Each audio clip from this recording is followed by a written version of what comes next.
자, 다시 돌아왔습니다. 그래서 경쟁 우위에 대해서 지속성까지 우리가 얘기했었죠. 그래서 지속성이라는 거는 경쟁 우위의 유지 전략의 가장 핵심적 기능이더라. 한번 경쟁 우위를 섰으면은 지속을 해야 돼요. 그리고 두 번째 이제 획득 가능성이 있어요. 예, 얼마나 그 자원을 쉽게 획득할 수 있느냐, 경영 자원의 획득 가능성이요. 예를 들자면 호텔 같은 경우에 뭐가 있죠? 로케이션이라는 게 있었죠. 제가 그 어코모데이션 파트 설명하면서 호텔 사업하면서 굉장히 중요한 것 중에 하나가 장소성이에요. 로케이션이에요. 위치란 말이야.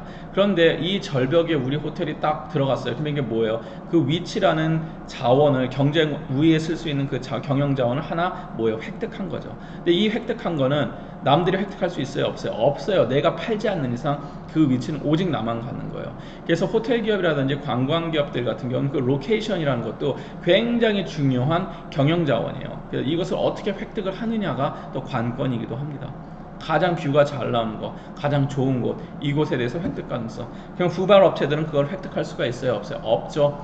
실제로 중문단지에서 가장 좋은 뷰를 갖고 있는 그 자원을 획득한 업체는 하얏트 호텔이죠. 하얏트하고 신라하고 롯데 이 세 개가 초창기에 들어가서 그 자원을 획득을 해버린 거예요. 그거는 나중에 어떤 기업이 들어와서도 폴신스가 들어오고 싶어도 그 자리에는 못 들어온단 말이에요. 그 경영 자원을 획득할 수가 없기 때문에. 그러니까 거기는 어때요? 다른 걸로 해갖고 승부를 보겠죠. 자, 이런 게 있고 모방 가능성이라는 거 있습니다. 자, 획득 가능성에서 막혔다면 뭐가 있냐면 모방 가능성이에요. 자, 이 산업 경쟁 산업에서는 이 산업군에서는 자, 후발 업체들은 제가 항상 하지만 제일 중요한 거는 모방이에요. 모방. 잘하는 업체 거를 모방을 해야 돼요. 그 모방이 나쁜 게 아니에요. 경쟁 기업이 왜 이렇게 해서 잘 되느냐? 그럼 잘 되는 이유가 있어요. 그럼 이유를 어떻게 해야 됩니까? 모방해야죠. 최소한 그만큼은 똑같이 해야 되죠. 아, 이 기업에 보니까 청소를 하루에 5번을 하더라. 소독도 5번 하고. 그래서 사람들이 이 레스토랑이나 이런데 이 F&B 기업 같은 경우는 믿고 쓰더라. 그럼 결국 뭐예요? 이 기업이 이 F&B 매장 깨끗하다, 청결하다. 이게 하나의 경쟁 우위 조건이었으면은 경쟁 업체들은 당연히 얘네들 5번에서 혹은 6번은 해야 된다는 거예요. 6번까지 할 필요도 없이 경쟁 기업이 하는 만큼 소독과 위생을 하면 돼요. 이런 것을 뭐라 그래요? 모방이라 그래요. 근데 이런 거는 뭐예요? 모방 가능성이 높습니까? 어렵습니까? 하기가 굉장히 쉽죠. 모방 가능성이 굉장히 쉽단 말이야. 혹은 제가 항상 얘기하는 거지만 게임방도 유지를 하고 있는데 이 게임방이 잘 나가는 게임방이 있어요. 게임방을 보니까 가격도 뭐 해서 다 똑같이 했어. 다 똑같이 하면 어때요? 모방이 쉽잖아요. 이 게임방이 잘 나가는 게 만약에 카운터에서 일하는 그 알바가 굉장히 잘생기고 굉장히 이쁘더라 라고 했다고 치면 그것도 모방할 수 있어요. 실제로. 아니면 정말로 뭐 되게 엄청나게 연예인급이 연예인 데뷔하기 전에 우리 아버지가 뭐 예를 들어서 수지가 우리 아버지가 게임방 하는데 알바를 뛴다든지. 근데 그건 어때요? 모방하기가 힘들죠. 네. 그건 모방 가능성이라는 겁니다. 모방을 얼마나 쉽게 할 수 있느냐, 모방을 얼마나 어렵게 하느냐, 경쟁 기업의 모방 능력이에요. 만약에 모방을 쉽게 한다면은 초기에 경쟁 우위에서도 경쟁 지속성에서 당연히 영향을 볼 수밖에 없죠. 오랫동안 지속을 할 수가 없어요. 똑같이 따라하기가 쉬우면은. 자, 그래서 이런 거를 만들어서 액티비티 시스템이라는 걸 씁니다. 자, 그래서 모방하기 어려운 경쟁 우위를 만들려고 노력을 하죠.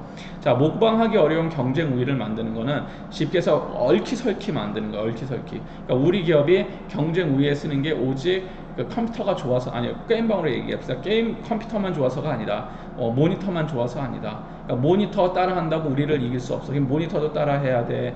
그럼 또 뭐예요? 뭐 내부 디자인도 다 따라했어요. 음식도 다 따라했어. 다 따라했는데 다 따라 하더랬는데 이거를 교묘하게 다 얽혀 놓는 거예요. 다 따라하면 어떻게 되게 만드는 거예요? 우리 기업보다 뭐가 되게요? 비용이 더 많이 나가게 만드는 거예요. 그러니까 똑같이 만들었는데 얘네들은 100만 원에 비용이 100만 원 드는데 다른 기업은 150만 원이 들어가면 우리가 이길 수밖에 없어요. 100만 원짜리 기업이 똑같이 만들더라도.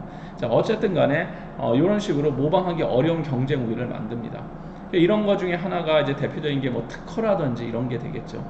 아니면은 독점권이라든지 뭐 이런 걸 갖다 쓰고, 기업의 가치 사슬과 구성 요소 간의 상호 관련성, 지금 제가 얘기한 거예요. 가치가 하는 거, 가치 사슬, 기업의 가치, 아까 밸류 체인 있었죠. 뭐 쭉 생산부터 해서 마진까지 넘어가는 그거의 가치 사슬의 구성 요소 간의 상호 관련성이에요. 그러니까 마케팅과 뒤에 AS하고의 상호 관련성 자체가 굉장히 끈끈하게 연결이 되어 있어요. 무엇인가의 노하우를 통해 갖고.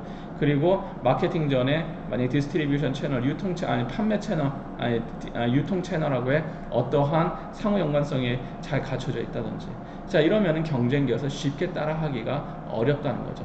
따라 하더라도 결국은 그 기업보다 비용이 더 많이 든다든지, 노하우가 부족해서 어쨌든 아류작이 만들어질 수밖에 없다라든지. 자, 이런 것을 경쟁 우위의 유지 전략이라고 얘기합니다. 자, 쉽게 해서 이 경쟁 우위의 유지 전략은 뭐냐 그러면은 경쟁에서 일단 이겨서 우위에 선 기업이 하는 전략이라고 보시면 돼요. 그러면은 모방하는 건 누가 하는 거다? 네, 경쟁 우위에 서지 않고 후발주자들이 하는 거예요. 뒤에서 따라가는 챌린저들이 하는 게 그런 모방 전략을 주로 쓰고, 경쟁 우위에 승기려면 모방 가능성을 낮추고 획득 가능성을 낮추고 해서 따돌리기 기법을 쓰는 것이고. 자, 그래서 모방하기가 아니라 하기예요. 어려운 경영자원들 같은 경우는 특허라든지 지식이나 아니면은 뭐 독특한 기업 문화나 독점 채굴권이라든지, 호텔로 치르면은 어떠한 위치도 들어갑니다. 위치, 로케이션 같은 것들도 이 모방하기 굉장히 어려운 경영 자원에 들어가요. 자, 그런 다음에 뭐 그 다음에 좀 쉬워지는 게 브랜드라든지 명성이라든지 만족도라든지 이런 것들은 어떻게 해요? 오랜 시간 하다 보면은 어느 정도 카피할 수 있어요. 만들 수 있어요. 하지만 그렇게 쉽게 빨리 만들어지진 않는 거예요. 카피하기가 그렇게 빨리는 안 되더라. 그보다 더 카피하기 쉬운 거, 규모의 경제.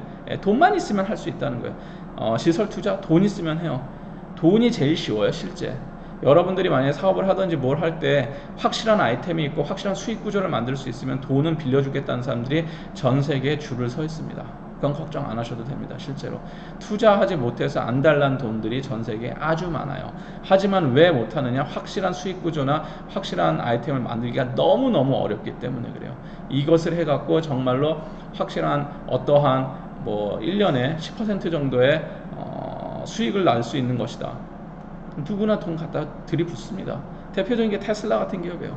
테슬라 같은 경우는 일단 하면은 무조건 성장한다라는 것도 있어갖고, 과거에 뭐 테슬라 주식만 사갖고 먹고 사는 사람들도 있었던 것처럼, 자, 이러한 것들이 있어요. 자, 그 다음에 더 따라하기 쉬운 거는 현금이나 일상재 같은 거예요. 현금, 내가 신용도 있고 무엇인가 아이템이 좋으면 현금은 얼마든지 마련할 수가 있습니다. 예. 근데 그게 안 되기 때문에 그 정도 수익이 안 되는 사업 아이템들이 대부분이고, 그렇기 때문에 돈 꾸는 게 어려운 것 뿐이지. 자, 이런 거 모방에 따라서는 뭐 현금 쪽이 제일 쉬워요. 그리고 특허라든지 아니면 특정한 장소라든지 독점이라든지 이런 것들이 얻기가 어려운 것이고. 자, 이렇게 되어 있고요. 그래서 뭐 사우스이스트 항공사 제가 케이스 스터디 지난번에 얘기했었으니까 이건 넘어가도록 할게요. 뭐 했었고. 자, 그래서 모방 전략과 방어 전략이라는 걸로 얘기를 했었죠. 그래서 후발주자들은 모방 전략을 통해서 카피를 하려고 그럴 것이고, 선도기업에 막 걸 하려고 그럴 것이고, 그리고 선도기업은 그걸 어떻게 해요? 자, 모방하는 거를 뿌리치려고 할 거예요. 그래서 방어 전략의 대표적인 게 따돌리기 전략이라는 걸 씁니다. 뭐 설명했는지도 모르겠는데 뭐 다시 한번 설명할게요. 선도기업의 높은 수익률을 감춰요. 우리가 돈을 어떻게 버는지, 어디서 수익을 내는지를 어떻게 한다? 그걸 숨기는 거예요. 뭐 예를 들어서 우리가 원래 실제 수익을 내는 것은 만약에 패션 브랜드 쪽에서 한다고 봅시다. 옷이 아니라 실제로는 신발을 팔아서 수익을 올린다고 칩시다. 중요하죠. 근데 우리는 어떻게 해요? 옷을 이렇게 했기 때문에 수익을 낸다는 식으로 포장을 하는 거예요. 수익률 자체를 감춰요. 얼만큼 수익이 나는지도 보여주지 않고, 그리고 우리가 돈을 정말로 어떤 방식으로 벌고 있는지를 숨깁니다. 이게 굉장히 중요한 거예요. 그래서 돈 잘 번다, 이렇게 하면 돈 벌어요, 까불면 다 모방할 수밖에 없어요. 그래서 수익을 감추죠. 그리고 진입 장벽과 진입 저지가 있죠. 그래서 그 엔트리 바리어 자체를 높여버려요. 쉽게 접근할 수 없도록. 항공사들 같은 경우에도 쉽게 아무나 항공사 오픈 못하죠. 자, 하고 호텔 사업도 어떻게 쉽게 아무나 접근할 수가 없어요. 진입 장벽을 높이고, 진입을 만약에 장벽을 넘어서 들어왔다 그러면 저지, 못 들어오게 막는 거야. 생산 시설을 확충한다든지, 충분한 재고를 비축해서 쉽게 해서 치킨 게임으로 갈 때 대비한다든지, 가격 경쟁이 붙었다 그러면 재고를 계속 써가면서 싸울 거 아니에요. 그랬을 때 등치 크고 돈 많은 기업이 이길 수밖에 없어요.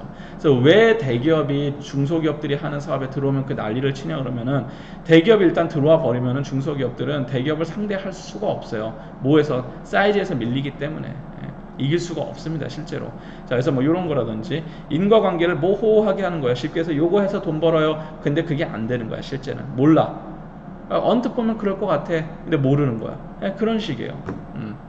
이거 보니까 호텔은 호텔 비용, 호텔 사업은 쉽게 해서 방을 아주 럭셔리하게 꾸미고 그래서 방이 계속 가득 차기 시작하면은 돈을 번다라고 만들어요. 근데 실제로는 그렇게 해서 돈 버는 게 아니야. 막 F&B로 돈을 벌고 있었어. 인과관계 모호한 거죠. 그러니까 뭐로 돈을 버는지 모르겠어요. 실제로 체인 호텔 같은 경우에는 체인 호텔 본사만 돈을 많이 벌어요. 체인호텔 본사만 돈을 엄청 버는 거야. 힐튼 본사, 하얏트 막 이런데, 아코그룹 이런데 본사들이 돈을 엄청 많이 버는 것이고, 프랜차이징 호텔 같은 경우에는 많이 못 벌 수가 없겠죠. 예.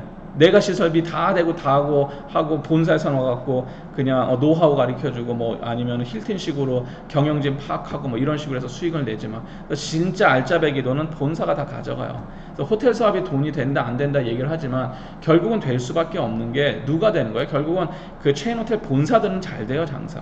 예. 꼬리 쳐 버리면 되니까 안 되는 데는 그 계약 끊으면 되는 거니까. 자, 이런 식으로 되어 있습니다. 자, 그리고 경영자원의 획득 가능성을 차단을 시켜버린 거예요. 최초 진입자가 들어와서 이 경영자원을 못하게 하는 거예요. 쉽게 얘기하면은. 더 이상 못 가져가게. 이걸 내가 다 독점을 한다든지 들어오지 못하게 다 미리 구매를 해놓는다든지. 자, 이런 거를 이제 최초 진입자가 누리는 우위라고 합니다. 대신 또 최초 진입자들은 위험성도 안고 있죠. 이 사업이 잘 된다는 보장이 없으니까. 그래서 만약에 들어왔는데 잘 됐어 그러면 어떻게 돼요? 내가 이러한 자원을 갖고 잘 됐기 때문에 미리미리 후발주자들이 들어와서 자원을 못 챙기도록 다 사버리는 거예요. 그냥 구매를 한다든지 어떤 방식을 써갖고 진입 장벽을 높여버리든지 아니면은 경영자원을 획득하지 못하게 진입 저지를 시켜버린다든지 그런 것이라고 보시면 돼요. 예, 쉽게 얘기해서 호텔 사업을 하는데 우리가 쉽게 얘기하면 어떻게 갈까요? 제주도에 아주 아름다운 해변이 대략 한 5km 정도 펼쳐져 있다고 칩시다. 그럼 우리가 호텔을 하나 지은 다음에 나머지 해변 5km를 호텔을 안 짓더라도 다 사버리는 거예요. 그냥 어떻게 보면 굉장히 중요한 그 경영 자원이잖아요. 경영 자원을 아예 다 구매를 해갖고 못하게 해버리는 거예요. 다른 업체가 들어오고 싶어도 못 들어오는 거죠. 예.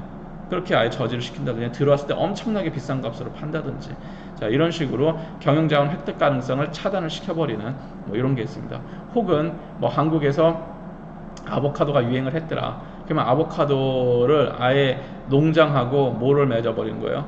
그냥 독점 계약을 맺는 거예요. 그래서 딴 데다 팔지 못하게 우리가 아보카도를 다 가져가 그 금액에 그런데 다른 데는 그냥 수입거를 쓴다든지 뭐 이렇게 하는 식으로 경영자원 아예 막아버리는 자 이런 거를 많이 해요. 그래서 많이 쓰는 경영자원 획득 가능성을 제일 쉽게 쓰는 게 독점이에요. 독점. 뭐만 하면 업체들이 다 독점으로 해주세요. 맨날 이런 얘기 하거든요. 독점이에요. 예. 자, 경쟁 우위의 우위 유형, 트레이드 오프 관계 뭐 얘기를 했었을 거예요. 그래서 비용 우위와 차별 우화 우위가 있고 뭐 집중화가 있는데 중요한 거는 비용 우위와 차별화 우위인데 비용 우위하고 차별화 우위는 트레이드 오프 관계다. 얘가 같이 갈 수 없는 관계다는 뜻이에요. 기술 진보나 혁신은 생산 가능곡선을 우상향으로 옮길 수가 있어요. 그러니까 쉽게 얘기하면은 이 빨간 선 내에서 생산하면 다 효율적인 거야. 그래서 A라는 제품을 프로덕트 A를 이만큼 생산을 했다. 그러면은 맥시멈 생산할 수 있는 거는 프로덕트 B는 요만큼이라는 거야. 그러니까 요만큼 생산하면은 이상적으로 생산한 거야. 그런데 내가 프로덕트 B를 이만큼 생산했는데 A를 요만큼만 생산했다. 그러면 되게 비효율적이죠. 이만큼을 더 생산을 하는데 하질 않고 있다는 거예요. 이거랑 똑같아요. 비용하고 차별화도 차별화에 대하다가 이 정도의 자원을 투여를 했다. 하면은 어떻게 돼요? 비용에다가 요 정도 투여했을 때 맥시멈이야. 근데 내가 비용에다가 이만큼의 돈을 경영자원을 투여를 했어요. 그런데 어떻게 돼? 차별화는 요만큼 몇 개 안 했다. 그러면 굉장히 비효율적인 게 되겠죠. 예, 같이 움직인다는 거야. 근데 보세요. 차별화한테 이만큼 왔으면 비용은 요 정도예요. 하지만 비용 포지션을 높여버리면 어떻게 차별화는 줄어들 수밖에 없습니다. 그러니까 차별하고 비용은 같이 올라가는 게 아니라 반비례 관계 형태로 움직여요. 그러면 기본은 그렇지만 차별화 포지션하고 비용 포지션 자체를 다 올리려면 어떻게 해야 되겠어요? 현실적으로 불가능하지만 빨간 선 자체를 위로 올려줘 버리는 거죠. 우상향 시켜버리는 거예요. 디자인이나 생산기술 발전으로 차별화 우위 전략과 비용 우위 전략이 항상 서로 반비례 관계가 아니라 같이 올라가는 현상도 나타난다는 거예요. 이거는 특별한 혁신을 통해서 올라가는 겁니다. 예. 자, 그래서 차별화 우위 전략하고 원래 비용 우위 전략은 같이 가는 게 아니다. 원칙은 그래요. 하지만 무엇인가 혁신을 통해서 동시에 우상향으로 올라갈 수가 있다는 거죠. 자, 쉽게 얘기하면은 차별 이거는 지금 제가 이거 아마 여러분들이 시험에도 제가 한번 낼 확률이 높은데 이거랑 똑같습니다. 자, 그 관광 여행 트렌드에서 제가 뭐라 했어요? 대기업들은 큰 기업들은 M&A나 인테그레이션을 통해서 합치면서 규모의 경제를 만들어 간다고 했었죠. 자, 규모의 경제를 만드는 거는 차별화 포지션 때문이에요, 비용 포지션 때문이에요. 비용 포지션이에요. 반면에 중소기업들 같은 경우는 어떻게 해요? 비용 포지션에서 우위를 잡지 못하니까 뭐 SIT니 그래서 막 굉장히 세세콜콜한 걸로 쪼개서 뭐를 갖고 가고 싶은 거예요? 차별화 우위 전략으로 가고 싶은 거잖아. 근데 이게 같이 가지 않는다는 거예요, 결국은. 대기업들 같은 경우에 굉장히 강력한 비용 우위 포지션을 쓰지만 차별화 우위 포지션을 쓰기는 쉽지 않고, 그러면은 차별화 우위 포지션을 쓰면 비용 우위 포지션을 쓰기는 쉽지 않고, 자, 이 관계예요. 그럼 어떤 게 더 효율적이다라는 거는 말을 못해요. 하지만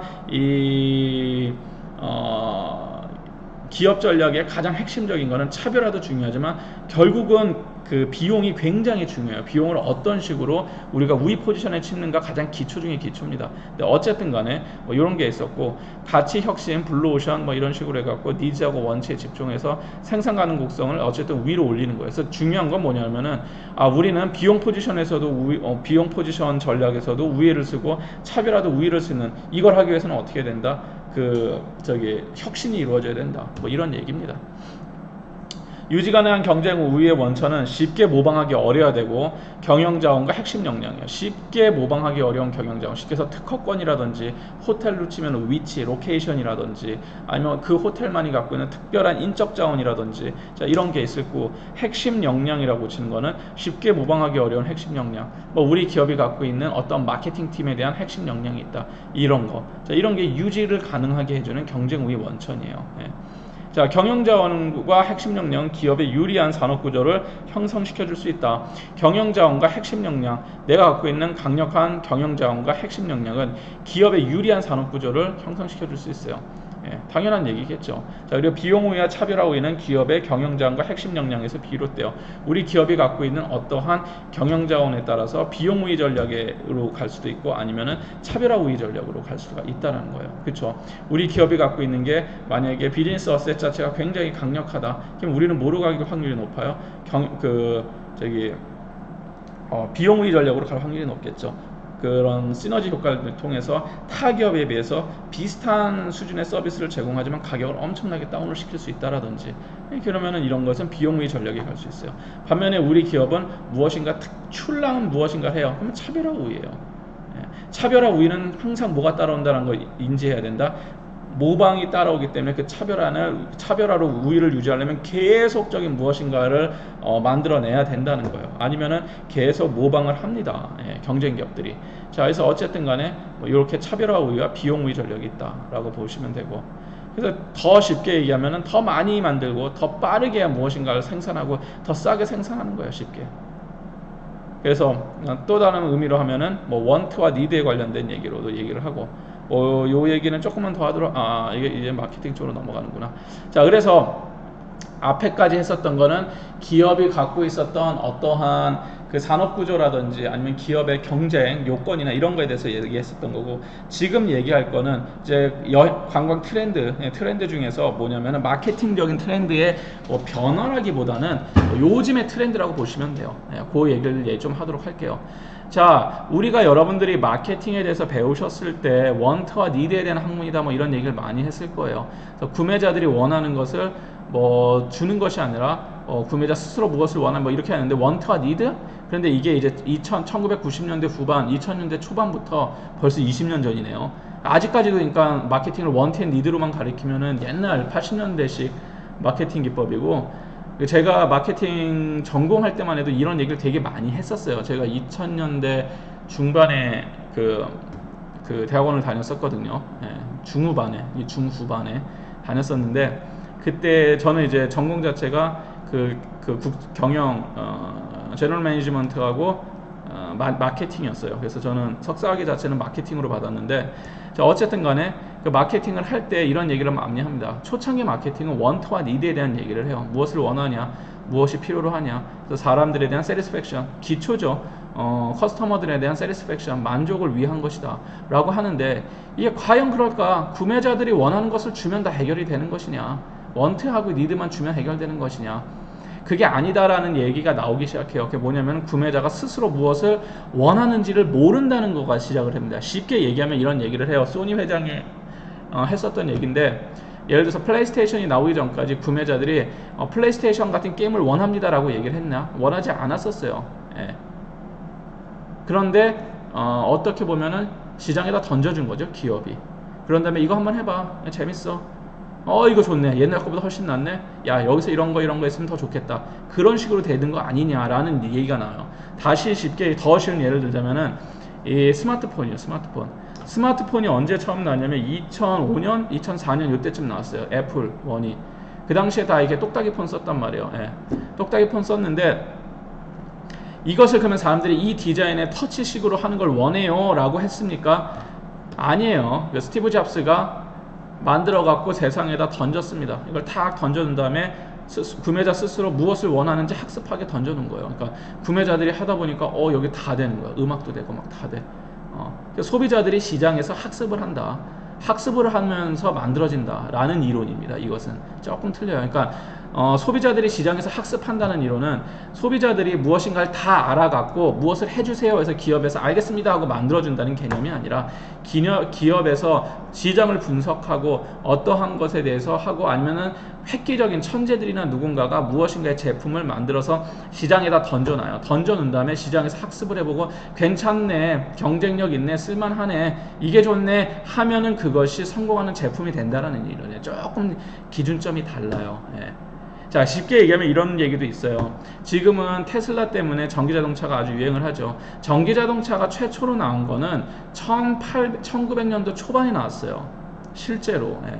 전기차는 1900년도 초반에 나왔었고, 상용화 시킬 만한 전기자동차가 1960, 70년도에도 나왔습니다. 개발이 다 됐어요. 벌써 다 됐어요. 다 됐는데 그것이 왜 지금까지 유지가 되지 않았냐? 무엇인가 돈을 주고 살 만한 제품이 아니었다는 거죠. 배터리 문제로 20km밖에 못 간다든지 상용화가 안 된다는 거예요. 소비자가 나는 친환경 자동차를 원해요. 만들 수 있어요, 기업이. 그렇지만 그것이 시장에서 살아남느냐? 중요한 건 시장에서 살아남는 거예요. 제품이 시장에 런칭이 됐을 때 돈을 주는 거예요, 시장은. 시장인 제일 중요한 게 서플라이 디맨드 곡선에서 프라이스하고 그 퀀티티가 정해지는 그 기점은 뭐냐 그러면은, 원하고 내가 구매하고자 원하는, 그러니까 결국 돈을 주고 그 서비스나 제품을 샀을 때 이게 시장으로서의 가치가 있는 겁니다.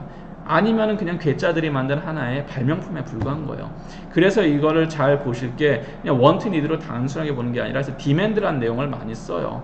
예, 디맨드라는 내용을 씁니다. 그래서 소비자들이 시장에서 학습을 해갖고 이 제품이 좋다, 이 제품은 이렇게 한다, 이렇게 결정하는 겁니다. 예, 결정하는 거예요. 자, 그래서 여행 상품, 호텔도 마찬가지예요. 예, 호텔이나 레스토랑도 마찬가지고, 제가 만약에 우리는 이제 외식 경영이 있으니까 여러분들, 외식으로 치면은 제가 초등학교 다니는 때인가, 초등학교 막 2학년 3학년 이때였나, 기억은 잘 안 나는데, 그때 피자헛이 처음 들어왔어요, 한국에. 피자헛이 들어왔는데 피자 뭔지 몰랐었던 거야, 우리 어머니. 전 아직도 기억나는데. 그래서 갔어요. 피자집, 그냥 배고프다고 해서 지나다니다가, 종로였을 거야 거기가. 갔는데 어머니가 피자라는 게 있네. 그래서 저하고 저 동생이 있어갖고 그냥 빵 같은 걸로 생각하신 것 같아요. 이렇게 곰보빵 같은 걸로. 근데 야채빵으로 생각하셨대요, 나중에 물어보니까. 근데 그거를 그래서 2개 주세요 그랬어요. 제 거 하나, 동생 거 하나. 그러니까 직원이 저 이거 되게 많은데요, 되게 양이 많아요, 이렇게. 그래서 소자로 그럼 2개 주세요 그러니까 많다고 자꾸 그러더래요. 그래서 저도 기억나요, 그 장면이. 한 3학년 때인데 어머니가 저보러 얘 많이 먹는다고, 그러니까 그래도 많을 텐데, 그러니까 어머니가 막 무시하지 말라 막 이런 식으로 했어요. 무시하지 말라, 얘 많이 먹는다. 그래서 2개를 했는데 진짜 소자인데 이따시만 하는 빵 2개가 나오는 거예요. 예. 어머니 놀랬죠. 그래서 하나 먹고 하나 싸갔어요. 가격에서도 놀래고. 뭐예요? 몰랐던 거예요. 그러니까 시장에 우리가 그런 거 원했습니까? 그 당시 사람들이 피자를 원합니다, 이렇게 해서 피자가 만들어진 거예요. 그렇지 않아요. 뭐예요? 피자헛이라는 외국계 회사가 한국도 점점 서구화되니까 시장에다 던지는 거죠. 근데 아예 모르고 던지지는 않아요. 한국에 벌써 왔다 갔다 외국을 다녔던 사람들이 있었고, 그 당시에 80년대 있고, 나이가 다 밝혀지겠는데, 예, 있고, 그렇게 했었어. 8, 90년대 있었죠. 자, 이러면서 뭐가 된 거예요? 사람들이 한두 개 먹다 보니까 이거 피자도 먹을만 하네 하면서 시장에서 그렇게 해서 만들어지는 거예요. 자, 한번 외식업으로 한번 넘어서 생각을 해봅시다. 에스프레소. 무엇이 에스프레소냐? 이 에스프레소라는 제품은 굉장히 오래된 제품이에요. 전통적으로 유럽 애들이 남유럽 애들이 마시죠. 이렇게 톡톡톡 마시는 아주 쓴 커피, 쓴 커피. 근데 실제로 한국이 너무 써요. 한국은 탄 맛이 나고 뭐 이렇게 재떨이 먹는 맛이 나는 것 같고, 이태리나 스페인 이런 데서는 그렇게 쓰지는 않았던 것 같아요. 제 기억에는. 근데 어쨌든 아주 오래된 제품입니다. 그런데 이 제품이 다시 빛을 보게 된 건 뭐냐면 스타벅스에서 에스프레소라는 거를 사용하기 시작하는 거예요. 여러분들한테 지금 아주 익숙한 아메리카노라든지 프라푸치노라든지 이런 게 다 이제 스타벅스에서 시작을 했는데, 그 전에는 한국에서 어떻게 커피 마셔요? 다방 커피라고 이렇게 프림 몇 개, 설탕 몇 개 이렇게 해서 마셨단 말이야. 그런데 이게 에스프레소라는 거를 미국도 그냥 내려서 먹었지 에스프레소라는 걸 많이 안 마셨어요, 옛날에. 그런데 이게 현대인들한테 이제 새로운 제품으로 다가온 거죠. 여기서 말하는 현대인들은 남유럽 애들이 아니에요. 미국 애들 계산이에요. 미국이나 우리나라 같은 애. 에스프레소가 없었던 문화 사람들한테. 오래된 제품이지만 현대인들한테는 새 제품이라는 거죠. 그래서 시장에서 학습이 일어나요. 자, 스타벅스에서 우리는 그런 게 아니라 싱싱한 원두를 유럽식 뭐 방식으로 추출해서 시간이 됐네. 여기까지 하고 그냥 끊어야 되겠다. 하는 겁니다. 라고 했었던 제품을 만들게 되죠. 이것이 바로 뭐냐면은 에스프레소예요. 시장에 새롭게 제품이 등장을 하는 겁니다.